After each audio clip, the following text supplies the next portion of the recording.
Good morning, everyone. I'm Nikki Stanzione. And I'm Kristen Van Dyke. And this is New Mexico style. I don't know what that was, like voice cracked or something. I was all excited about it being Thursday. Yeah. It's almost Balloon Fiesta. It is almost Balloon Fiesta. And today, I'm really happy because it's the National Coffee Day. That's right. It is. It's National Coffee Day officially, and that means a free cup of joe for you. Both 7-Eleven and Krispy Kreme are offering a free cup of coffee at all of their locations today. That's so great. The offer is actually good from 7 to 11 this morning at the convenience stores and all day at Krispy Kreme. That's right. And if you go to Krispy Kreme, this is my favorite part too. Okay. I can't decide which one I like more, actually. A free donut. They'll get you a free donut as well. So good stuff. I've already had one.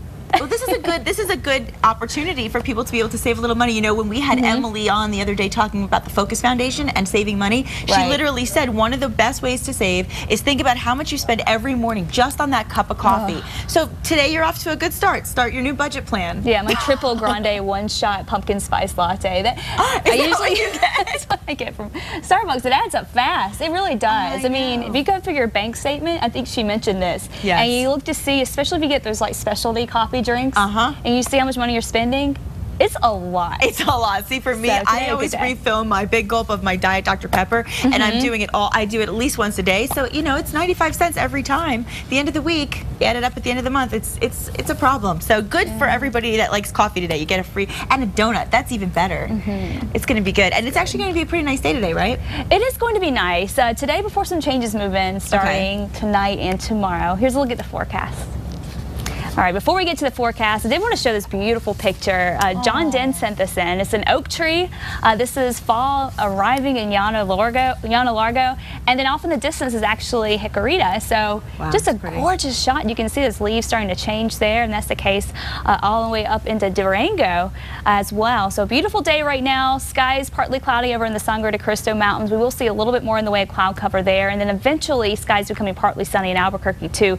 Big cold front moving in. That'll mean scattered showers in the northeast and the northern mountains, and maybe even a few isolated storms this evening in the metro area. The most of it will be in the higher terrain, but what you're really going to notice is the wind. Wind's really picking up, 30 to 40 mile-per-hour winds this evening through the overnight, so howling winds through this evening. Tomorrow the front pushes to the west, and that means more showers and storms west of us. Still a slight chance we may see a spot thunderstorm here in the metro, but really rain chance is very slim for us. Temps cool after today into the low 80s. Balloon Fiesta weekend. Saturday looking good. Sunday morning looking good, but Sunday afternoon through early next week looking a little unsettled. We'll have to keep a close eye on rain and perhaps even some windy conditions moving in next week. Well, the good thing is you'll hopefully be able to give us some time period, so maybe the rain won't come in till after all the good stuff in the morning. That's what we'll hope for. In the meantime, let's take a look at today's headlines. Everything going on locally in the news. A big turnout last night to protest the plans to build a new Walmart that we were talking about yesterday over at Coors and Montano. Westside residents expressed outrage at a community meeting where the big box retailer unveiled their plans to build its 11th Walmart right here in Albuquerque. Residents say a Walmart will increase traffic, crime, and trash. The controversial Ruidoso gun ban that had a lot of people concerned has been overturned. Last month, Ruidoso Mayor Ray Alburn banned guns from all village buildings after a man wore a gun to a council meeting back in July and refused to move it. A lot of gun owners are very unhappy with the ban and say it's unconstitutional. Alburn had said he'd resign if the council reversed his decision. No word on whether he'll follow through on that threat. And we'll keep you posted on that. In the meantime, Public Regulation Commissioner Jerome Block Jr. is resigning as part of a plea agreement with the New Mexico Attorney General's office over the misuse of taxpayer money and election law violations.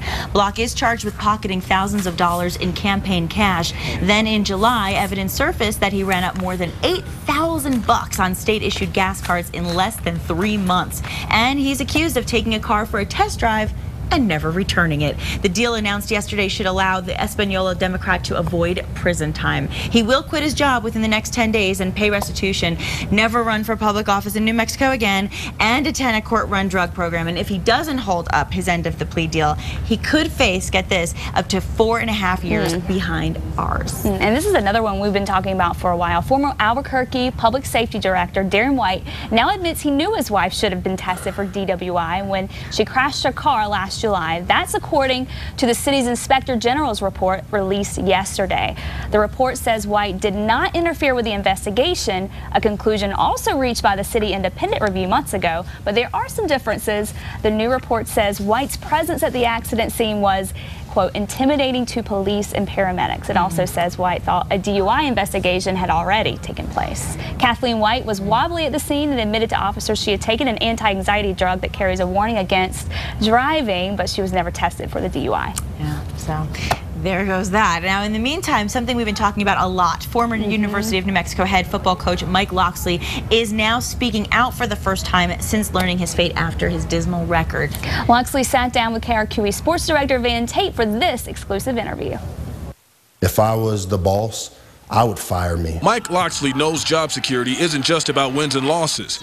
It's also about how bad the losses are and who you lose to. He understands why the homecoming loss to Sam Houston State in front of a sparse crowd was the final straw. Our program should be a little further ahead than losing at home to a lower division 1AA program. This ending seemed inevitable, with a lot of fans turning on him early on. Athletic director Paul Krebs let the popular Rocky Long go and brought in Locksley, hoping that the offensive coordinator from Illinois would bring a high-octane offense that would ignite excitement and take the Lobos where Long couldn't. But 4 ugly losses at the start of his first season in 2009, including one to a lowly New Mexico State team at home, followed quickly by the scandal surrounding Locksley's attack on an assistant coach, and it was already the beginning of the end. It was a short honeymoon. Was I prepared for that? No, no coach would be. I thought that there was an understanding of the people that supported the program as to where the program really was. From there, the losses and unsold tickets just kept piling up. But grim as it is, Locksley insists he is not leaving the program in shambles. I'll go to bed at night, again, believing and knowing that Lobo football is in better shape today as I sit here than it was when I accepted the position. I was inheriting a team that had just finished 4-8. A question on the mind of many fans, the buyout. You have a $750,000 buyout, and people scream about it, and they're upset about it. Do you deserve that? Well, again, it's not about whether it's deserved or not. It's contractual law. While he walks away with a handsome severance check, he always knows his reputation has taken a big hit. I'd trade in any amount of that money to regain the character that I lost coming here. And always the optimist, Locksley says he wants to roam the sidelines again. I know I'm a good coach. That scoreboard won't ever define me as a winner or a loser. Tate, KRQE News 13 Sports, Albuquerque.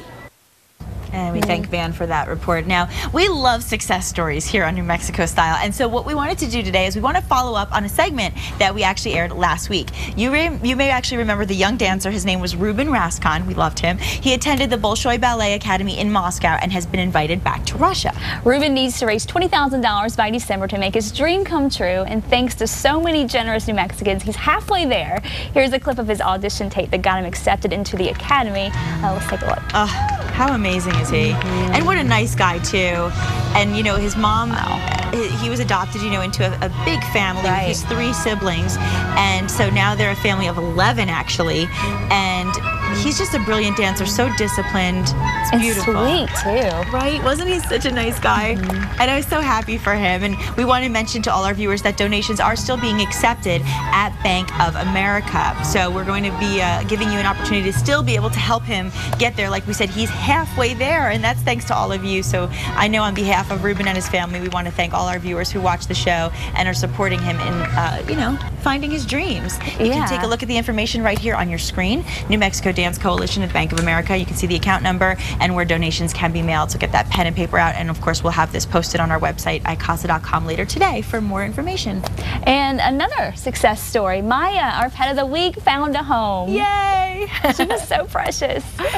Yeah, there are actually plenty of pets that need a home, and we're told that there are currently 500 cats as well at the Eastside Animal Shelter that still need a new family. So more than 100 were surrendered just this last weekend. So if you're looking for a pet, there's a way to get one. If you're interested in adopting a pet or a new best friend, you can call the shelter at 235-6060, and of course the website right there on the screen for you. And we'll have more information on our website as well, casa.com. I love these success stories. And actually another success story I wanted to mention, we've been talking a lot about new girl, brand new new show with Zoe Deschanel. We had all the paraphernalia and all the fun stuff last week talking about the premiere.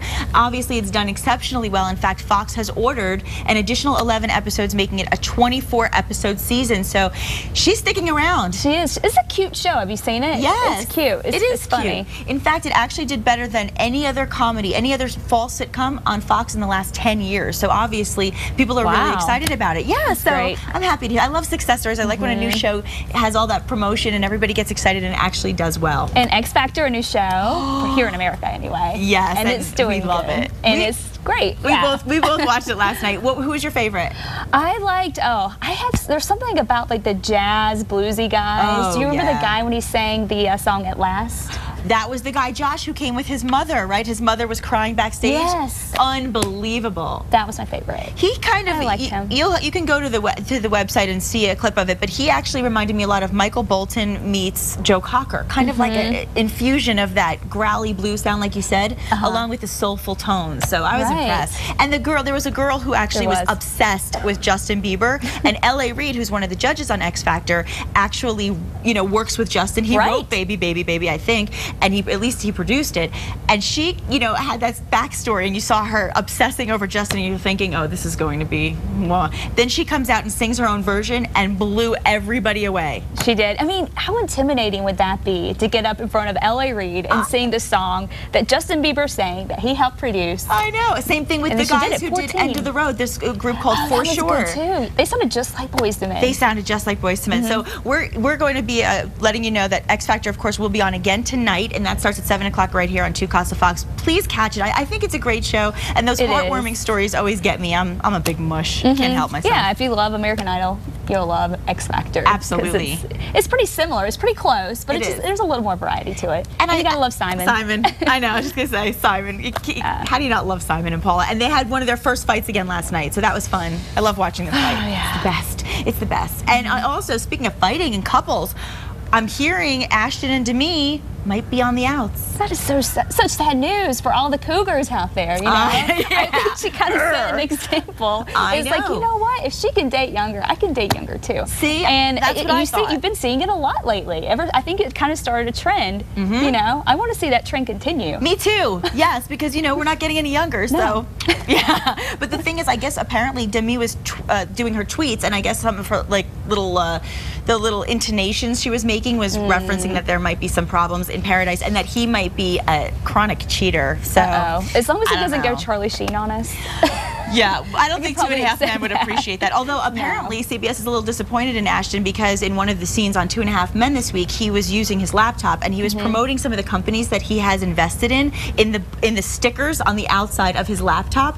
So I guess now they're saying he just snuck that in there. Yeah, but I think the producer gave him an okay on it. But then, as looking back, I suppose everybody else around the network thought, we're not advertising. They're not paying advertising dollars for this airtime. So they decided next time they will blur it out of the laptop when he uses it on the show. Really? Yes. But that's probably going to just garner more attention, because people are going to try to go back to the first one and be like, which companies are these getting blurred out? So. That's what I think too. But the show is doing very well. Apparently the Ashton years of the 2.5 Men series are already off to a good start. So we'll keep you posted on that. KRQE and Fox really kicking it up this year with the good programming. Now, something else we always do, of course, here is we kick it up a notch in our kitchen, because that always makes the show just a little bit better. And I'm starving as always, and something is already smelling really good. Oh yeah, that's right. Christina Vincini and Kevin Hersey with 5-Star Burgers are in the kitchen. What's cooking today? Hi guys. How are you doing today again?